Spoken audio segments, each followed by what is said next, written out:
maka pinjol-pinjol kecil yang modalnya memang kurang kuat tentunya akan bangkrut satu persatu. Karena perusahaan pinjol tersebut bangkrut, tentunya mereka akan hilang dan tidak akan menagih lagi kepada nasabah yang mengalami gagal bayar.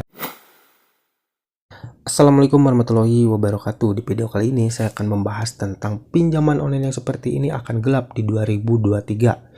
Maksudnya adalah akan banyaknya kredit macet atau nasabah yang gagal bayar yang menyebabkan kesulitan perkembangan atau pertumbuhan pada perusahaan fintech atau pinjaman online.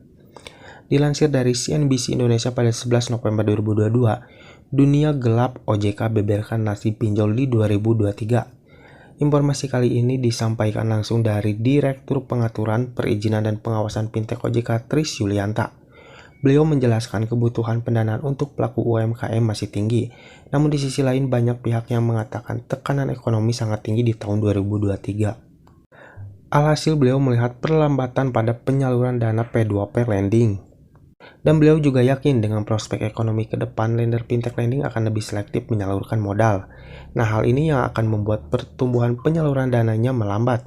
Dan bagi para pelaku UMKM pastinya akan jadi terhambat ketika mereka mau berusaha untuk mengajukan pinjaman online. Karena nilainya yang tinggi dan bunganya juga yang cukup tinggi ya.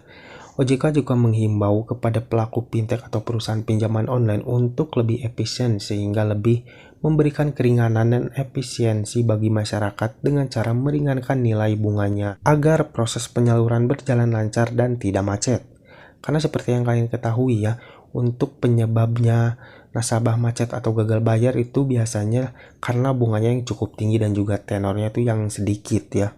Namun kondisi perekonomian dari UMKM itu tidak bertumbuh sehingga ini akan jadi beban bagi para pelaku UMKM yang melakukan pinjaman.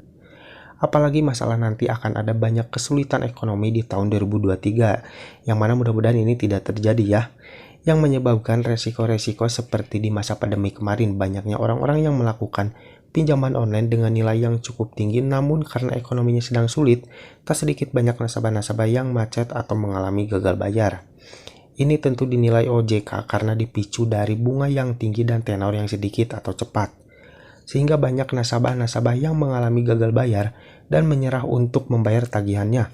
Makanya banyak berita atau rumor di luaran sana tentang perusahaan pinjaman online yang bergugur di tahun 2023. Karena suku bunga akan diprediksi naik namun masyarakat tetap meminjam namun tidak bisa membayar karena merasa terbebani dengan nilai bunga yang cukup tinggi tersebut.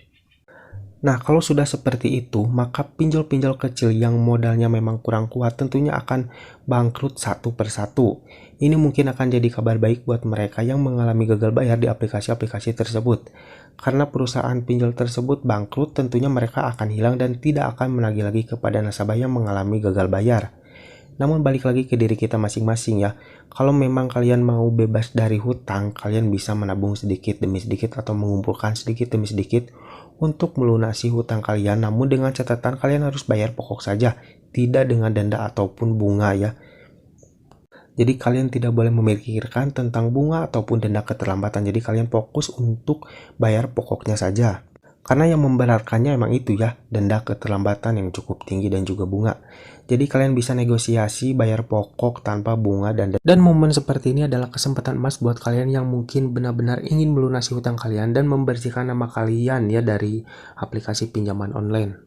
Dan tentunya kalian bisa terbebas dari jeratan pinjol yang membebani kalian selama ini.